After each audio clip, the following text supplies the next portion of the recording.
Hello friends, नमस्कार friends. आज हम हल करने वाले हैं अभ्यास 3 को। कल फ्रेंड्स हमने अभ्यास 3 में ना 1 से लेकर के यहाँ पर देखेंगे तो 9 नंबर तक के फ्रेंड्स यहाँ पर ना प्रश्न को सोल्व करा दिए थे। और आज फ्रेंड्स बचे हुए इन सभी प्रश्नों को हम हल करने वाले हैं। आज ये चैप्टर हमारा पूरा खत्म हो जाएगा। तो फ्रेंड्स अगर कल वाले वीडियो आपने नहीं देखे किसी भी कारण से तो जरूर से देख लीजिएगा। हमने फ्रेंड्स इसका प्लेलिस्ट बनाया हुआ है, उसमें सभी वीडियोज आपको चैप्टर वाइज मिल जाएगी। तो चलिए फिर से देखते हैं 10वें नंबर प्रश्न को। 10 में बोला गया ना 2.572 के अंकों का स्थानीय मान ज्ञात करें। तो कैसे निकालेंगे चलिए देखते हैं। यहाँ पर फ्रेंड्स हम निकाल रहे हैं 10 नंबर प्रश्न को। 2.572 है ना। वैसे तो फ्रेंड्स अगर दशमलव नहीं रहता तो डायरेक्ट निकाल देते हैं ना, लेकिन दशमलव है तो कोई दिक्कत नहीं। ये देखिएगा फ्रेंड्स, शुरू में 2 है ना, तो इसको हम यहाँ पर क्या थोड़ा देर के लिए यहाँ पर होल्ड कर दें, मतलब कि 2 को यहाँ पर रहने देते हैं। और उसके बाद जितना भी अंक रहेगा फ्रेंड्स यहाँ पर बनाते हुए चलिएगा। जैसे कि हम यहाँ पर सबसे पहले स्थानीय मान निकालना चाहते हैं, ये फ्रेंड्स चलिए 2 का।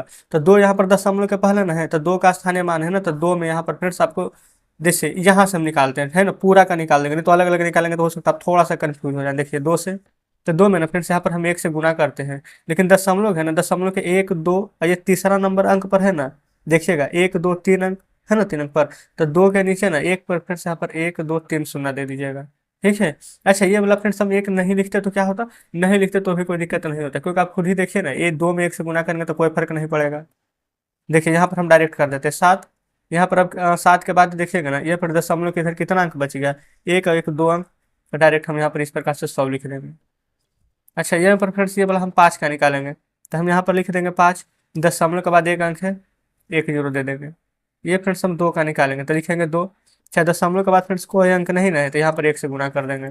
अब देखिए ये फ्रेंड्स यहाँ पर ना 1 2 3 अंक है, और यहाँ पर तो 2 फ्रेंड्स एक ही अंक ना है, 1 2 3 अंक दशमलव दे देंगे। 7 नीचे फ्रेंड्स 2 जीरो रहता है, 1 1 2 अंक दशमलव दे देंगे। नीचे 1 अंक है, 1 अंक के बाद दशमलव, ये फ्रेंड्स 2 एकम 2 ऐसे ही रह जाएगा, कोई भी दशमलव नहीं देंगे। अगर आपका मन है ना फ्रेंड तो दशमलव के पहले भी आप जीरो दे सकते हैं, इससे कोई भी फर्क नहीं पड़ेगा। तो देखिएगा इस प्रकार से हमने सभी का स्थानीय मान यहाँ पर निकाल दिया है। बताइए क्या स्थानीय मान निकालने में कोई दिक्कत है नहीं ना। तो उम्मीद करते हैं कि 10 नंबर प्रश्न आप बेटर तरीके से समझे होंगे। चलिए आगे बढ़ेंगे। देखेंगे फ्रेंड्स ये रहा यहाँ पर 11 का चारों प्रश्न ABCD। इसको फ्रेंड्स कैसे हल कीजिएगा, तो सभी यहाँ पर देखेंगे फ्रेंड्स, तो हमारा यहाँ पर जोड़ दिया गया है दशमलव वाला, कुछ भी नहीं करना, बस यहाँ पर लिखने के लिए आपको आ जाना चाहिए। पहले है ना ऊपर में 12.329, फिर है यहाँ पर फ्रेंड्स 3.467, फिर है यहाँ पर 107.45। जहाँ जहाँ कुछ भी नहीं तो जीरो जीरो जीरो जीरो अपने मन से दे दीजिए, जोड़ दीजिए बस। 9 7 16, 6 5 11, 2 13, 1 14 के 4, 4 4 8 3 11 1 12, 7 3 10 2 12 1 13, 1 1 बाकी 2 1 1 2। तो बस फ्रेंड्स यही हमारा यहाँ पर आंसर। अच्छा ये फ्रेंड्स एक ही ना है, ऊपर एक है ही नहीं। 123.246, यही फ्रेंड्स हमारा यहाँ पर 11 नंबर प्रश्न का सही जवाब आ जाएगा। 11 का ये फ्रेंड्स ये था ना। अब यहाँ पर हम बी को देखते हैं।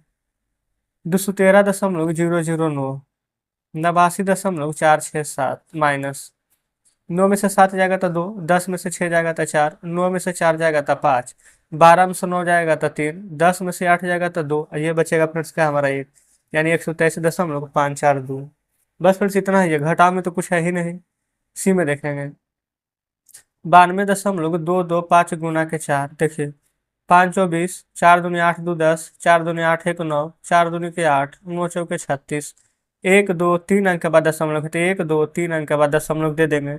तो यहाँ पर फ्रेंड्स आ जाएगा हमारे कितना, 368.900। बस फ्रेंड्स यहाँ पर इतना ही करना था। बताइएगा क्या कोई परेशानी हुई, आप कहेंगे बिल्कुल भी नहीं। चलिए आगे बढ़ेंगे। देखिएगा डी नंबर में फ्रेंड्स यहाँ पर ना 15 से भागा देना है। आपको भी लग रहा होगा कितना कठिन प्रश्न कैसे बनेगा, लेकिन देखिए ना 15 है फ्रेंड्स। वैसे तो फ्रेंड्स हम यहाँ पर ना डायरेक्ट ही काट देते, भागा ऐसा नहीं देते, लेकिन जस्ट आपको समझाने के लिए हम इस प्रकार से भागा दे रहे हैं। देखिए 15 दूनी के 30, 9 व 2 बचेगा ये वाला, 15 6 का 90, फिर 2 और 5, फिर 15 एकम 15, 5 में से 5 जाएगा जीरो, 2 में से 1 जाएगा 1 का 5, अब 15 7 1 75 से कट जाएगा ना। अब 2 अंक के बाद दशमलव है तो 2 अंक के बाद दशमलव दे दीजिए, तो आंसर फ्रेंड्स हमारा यही आ जाएगा 26.17। ठीक है। तो 10 11 नंबर फ्रेंड्स हल हो गया है। प्रश्न नहीं समझे हैं तो थोड़ा सा वीडियो को फ्रेंड्स रिपीट करके जरूर देखिएगा, है ना, क्योंकि प्रश्न में ऐसा कुछ भी नहीं कि जो हमें यहाँ पर दोबारा समझाने की आवश्यकता पड़े। देखिएगा फ्रेंड्स अब यहाँ पर 12 नंबर बोला गया, एक बगीचे की लंबाई इतना है, चौड़ाई इतना है, इस बगीचा के चारों ओर ना 150 रुपये प्रति मीटर की दर से 4 दीवारी का खर्च क्या होगा। तो फ्रेंड्स आप आयत का परिमाप पढ़े हैं, देखिएगा ये फ्रेंड्स इस प्रकार से ना हमारा आयत है, और इसका फ्रेंड्स ये वाला जो लंबाई है और आपस में ये जो चौड़ाई है ना, ये दोनों और जस्ट ये दोनों आमने सामने की भुजा बराबर होती है, ठीक है। अगर ये 4 है ना तो ये भी 4 होगा, अगर ये 2 है तो ये भी 2 होगा, ठीक है। परिमाप का बराबर फार्मूला होता है फ्रेंड्स 2 इंटू लंबाई प्लस चौड़ाई, यानी 4 दू 6 6 दूनी 12, और नहीं तो 4 4 8 8 दू 10 और 10 दू 12, सभी को जोड़ दीजिए फिर भी आ जाएगा। तो यहाँ पर फार्मूला अगर नहीं पता था तो लिख लीजिए, ये आयत का परिमाप बराबर 2 into L plus B, L से फ्रेंड्स लंबाई और बी से यहाँ पर चौड़ाई को दर्शाया जा रहा है। तो लंबाई 45 है और चौड़ाई यहाँ पर 25 है, तो 2 इंटू लंबाई प्लस चौड़ाई यानी 45 प्लस 25 बराबर 2 गुने 5 5 10 के 0, 4 दू 6 के 7, 70 आ जाएगा, और 70 दूनी कितना 140। अच्छा ये फ्रेंड्स मीटर में यहाँ पर देखिएगा दिया गया है, तो 140 यहाँ पर मीटर आ जाएगा, ठीक है। लेकिन अब देखेंगे 1 मीटर फ्रेंड्स यहाँ पर अगर लगाएंगे ना यहाँ पर, तो 450 रुपये प्रति मीटर की दर से दीवार लगाना है, यानी यहाँ से फ्रेंड्स ये चारों तरफ लगाना है, ठीक है। तो हमें 150 रुपये प्रति मीटर यहाँ पर लगवाना है। तो यहाँ पर आप लिखेंगे, यहीं से हम लिख देते हैं कि चूंकि 1 मीटर बगीचे के चारों ओर 150 रुपये प्रति मीटर लगाना है, तो 1 मीटर लगाने में यहाँ पर फ्रेंड्स कितना 150 रुपये प्रति मीटर की दर से खर्च हो रहा है, तो 1 मीटर लगाने में 150 रुपया खर्च होगा। तो इसलिए अगर हम 140 मीटर लगाएंगे तो कितना खर्च आएगा, तो 140 गुने 150 यहाँ पर कर रहे हैं, ठीक है ना। अब फ्रेंड्स गुना कर दीजिए, 1 जीरो ये तो टोटल 2 जीरो आ जाएगा, 15 चौ 60 के जीरो हाथ में 6 और 15 6 21, तो टोटल फ्रेंड्स यहाँ पर देखेंगे 21,000 रुपया हमारा यहाँ पर फ्रेंड्स खर्च हो जाएगा। बताइएगा फ्रेंड्स क्या कोई दिक्कत है? आप कहेंगे बिल्कुल कोई भी दिक्कत नहीं है। तो जस्ट फ्रेंड्स ये हमारा यहाँ पर 12 नंबर प्रश्न भी सॉल्व हो जाता है, ठीक है। कुछ भी फ्रेंड्स यहाँ पर नहीं करना था, परिमाप निकाल के 150 रुपया था, 150 से गुना कर देना था। चलिए 13 देखिए, एक कमरे की लंबाई 8 मीटर चौड़ाई 5 मीटर है, और यहाँ पर ना 225 रुपये प्रति वर्ग मीटर के दर से पक्का कराने का खर्च क्या होगा। देख रहे हैं फ्रेंड्स, यहाँ पर भी पहले निकाल दीजिएगा आयत का परिमाप और फिर गुना कर देंगे 225 से, है ना। देखेंगे फ्रेंड्स यहाँ पर हम 13 नंबर प्रश्न को सॉल्व कर रहे हैं, लिखेंगे आयत का परिमाप बराबर 2 into L plus B, 2 into L, ये फ्रेंड्स लंबाई 8 है चौड़ाई 5 है, कोई दिक्कत यहाँ तक नहीं है। अब देखेंगे ये फ्रेंड्स यहाँ पर, अच्छा एक बार फिर से प्रश्न को चेक कर लीजिए। ये फ्रेंड्स प्रश्न में अगर आप देखेंगे ना, तो इसमें पता है क्या डिफरेंट था, हमने इसका परिमाप निकालना चाहा लेकिन परिमाप नहीं क्षेत्रफल निकलेगा। कारण देखिए यहाँ पर ना यहाँ पर मीटर था, है ना, 150 रुपये प्रति मीटर, लेकिन यहाँ पर 225 रुपये प्रति वर्ग मीटर। वर्ग मीटर कहने का मतलब फ्रेंड्स क्षेत्रफल में ही हम यहाँ पर वर्ग लगाते हैं, ठीक है। तो इसलिए हम इसका परिमाप न निकाल करके क्षेत्रफल निकालेंगे, तो कोई दिक्कत नहीं है फ्रेंड्स। इसका परिमाप अगर निकालना चाहते हैं तो 8 5 13 दूनी के 26 मीटर आ जाएगा, है ना। लेकिन फ्रेंड्स परिमाप से हमें कोई मतलब नहीं, हम यहाँ पर आयत का क्षेत्रफल निकालेंगे। चलिए कोई बात नहीं, परिमाप निकालना भी सीखेगा इसी बहाने। आयत का क्षेत्रफल का फॉर्मूला होता है एल इंटू बी, यानी लंबाई गुने चौड़ाई। लंबाई 8 चौड़ाई 5 है ना, तो 8 गुने 5 तो 8 5 40 मीटर में, है ना। तो यहाँ पर अभी मीटर स्क्वायर लिखिएगा, है ना। क्षेत्रफल इस प्रकार से ही लिखा जाता है। अब 1 मीटर ना, यहाँ पर 1 मीटर का खर्च हो रहा है 225 रुपया, तो लिखेंगे चूंकि 1 मीटर का खर्च 225 रुपया है, इसीलिए 40 मीटर का खर्च 40 गुना 225, तो ये हो जाएगा 0, 5 चौके 20, 22 चौ 88 और 89 90।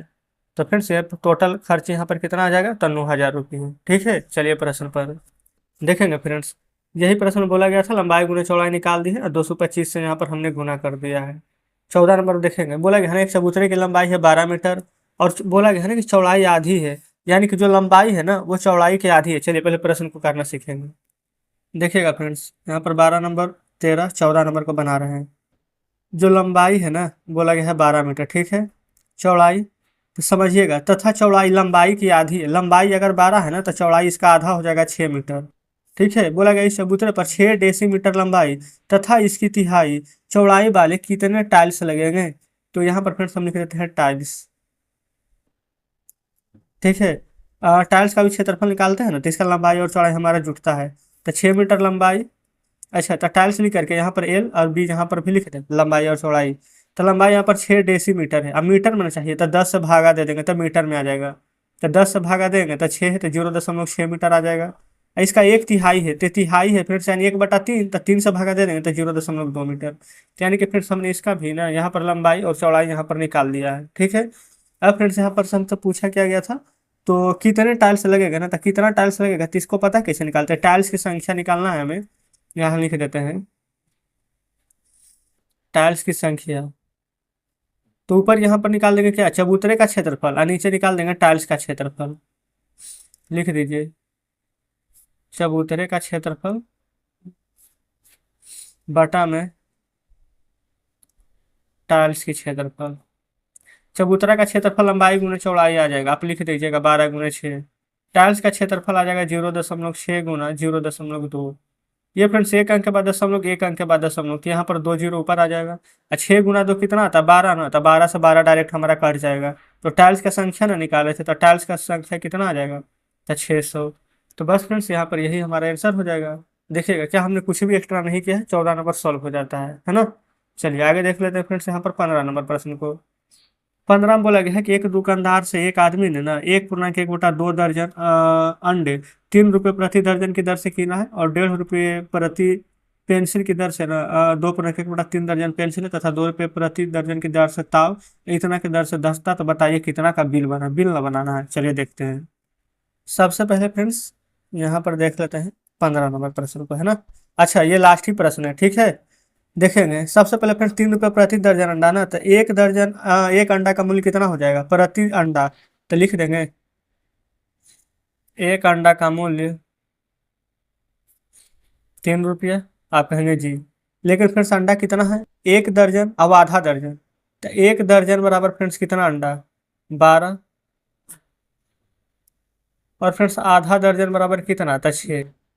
तो 12 6 फ्रेंड्स टोटल अंडा कितना हो जाएगा, इन दोनों को जोड़ेंगे तो 18 अंडा। और एक अंडा का फ्रेंड्स दाम 3 रुपया, तो 18 अंडा का, तो 18 × 3 18 54 रुपया। पहले बताइए क्या इतना निकालने में कोई दिक्कत, आप कहेंगे कोई दिक्कत नहीं। अब देखिए 1.5 रुपये पैसा प्रति पेंसिल, यानी एक पेंसिल का दाम फ्रेंड्स कितना है, तो 1.5 रुपया ना। लिखिए एक पेंसिल का दाम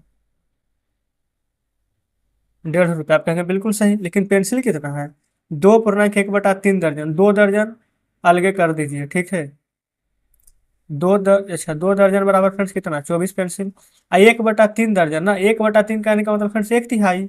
देखिए कोई भी फ्रेंड्स यहाँ पर एक दर्जन है 12, तो 12 का 1/3 1/3 ऐसे निकालेंगे, तो 3×4 = 12, यानी कि 4 को और यहाँ पर आ जाएगा, बस यही ना करना है। तो 24 में 4 जोड़ दीजिए, तो 24 टोटल कितना पेंसिल हो जाएगा, इसका जगह पर 28 लिख देंगे। देखिए एक पेंसिल का दाम है 1.5 रुपया, तो 28 पेंसिल का दाम, 28 गुना 1.5 कर दीजिए, तो 28 में 1 से गुना करेंगे तो 28 आ जाएगा ना, 28। और फिर 1.5 कहने का मतलब आधा, तो 28 का आधा कितना हो जाएगा, तो आप कहेंगे 14। तो 28 और 14 को फिर से जोड़ दीजिए ना, तो 28 और 14, 28 से 4 32 और 10 42, तो फिर से आ जाएगा यहाँ पर 42 रुपये। तो इस प्रकार से यहाँ पर पेंसिल का मूल्य निकल गया है। अब देखिए 2 रुपये प्रति ताव की दर से 3.1/4 दस्ता कागज खरीदा है। तो फ्रेंड्स यहाँ पर ध्यान देंगे ना कि एक ताव बराबर हमने आपको कुछ बताया था, तो आप कहेंगे बिल्कुल। अच्छा ताव छोड़ दीजिए, यहाँ पर दस्ता को ही ताव में बदल देते हैं, ठीक है। तो एक दस्ता बराबर 24 ताव होता था ना, तो यहाँ पर फिर हम लिखते हैं एक दस्ता बराबर 24 ताव, लेकिन दस्ता है कितना 3.1/4 ना, तो इसको पूर्णांक तोड़ दीजिए, 4×3 = 12 के 13/4, तो 13/4 गुना ये वाला फ्रेंड्स दस्ता को ताव में बदल रहे हैं, तो 24, तो 4×6 = 24, तो 13×6 = 78। 78 क्या आ जाएगा, तो 78 ताव आ जाएगा, ठीक है। अच्छा एक ताव का मूल्य कितना है, तो 2 रुपया लिखते हैं, चूंकि एक ताव का मूल्य 2 रुपया है, तो 78 ताव ना है, तो 78 ताव का मूल्य 78 × 2 8 दूनी 16 और 7 दूनी 14 1 15 कितना आ जाएगा, तो 156 रुपया, ठीक है ना। तो बोला गया था कि बताओ उस आदमी का जो बिल है ना वो कितना रुपया का बना है। तो फिर से देखिएगा वो आदमी ने क्या क्या लिया है। तो सबसे पहले शुरू में क्या लिया था, तो अंडा 54 रुपया का, फिर 42 रुपया का, फिर 156 रुपया। यहाँ पर लिख देते हैं अंडा, फिर पेंसिल, अंडा पेंसिल फिर ताव। अंडा फिर था 54 रुपया का, पेंसिल था 42 रुपया का, ताव था 156 रुपया का। तो सभी को जोड़ देंगे, तो 6×4 = 10, 2 = 12 का 2, 5×5 = 10, 4 = 14, 1 = 15 और 1 × 1 = 2। ₹252 का। तो टोटल खर्च फ्रेंड्स कितना आ गया? 252। तो आप चाहें तो यहाँ पर लिख सकते हैं टोटल खर्च बराबर ₹252। तो फ्रेंड्स यही हमारा यहाँ पर आंसर आ जाएगा। बताइए क्या कोई डाउट है? आप कहेंगे बिल्कुल कोई डाउट नहीं होनी चाहिए। तो इस प्रकार से फ्रेंड्स यहाँ पर हमने 15 नंबर का प्रश्न भी सोल्व करा दिया है। उम्मीद करते हैं कि कोई दिक्कत नहीं बची होगी। आज फ्रेंड्स हमारा चैप्टर अभ्यास 3 पूरा हल हो जाता है। कुछ कहना हो फ्रेंड्स, कोई डाउट हो कमेंट बॉक्स में जरूर से बताइएगा। और फ्रेंड्स अगर अभी तक आपने हमारे टेलीग्राम ग्रुप और चैनल से नहीं हुए हैं तो जरूर से जुड़ जाइएगा। उसका लिंक फ्रेंड्स आपको इसी वीडियो के डिस्क्रिप्शन में मिल जाएगी। चलिए फ्रेंड्स ठीक है, मिलते हैं हम आपसे कल नेक्स्ट वीडियो में नेक्स्ट चैप्टर के साथ।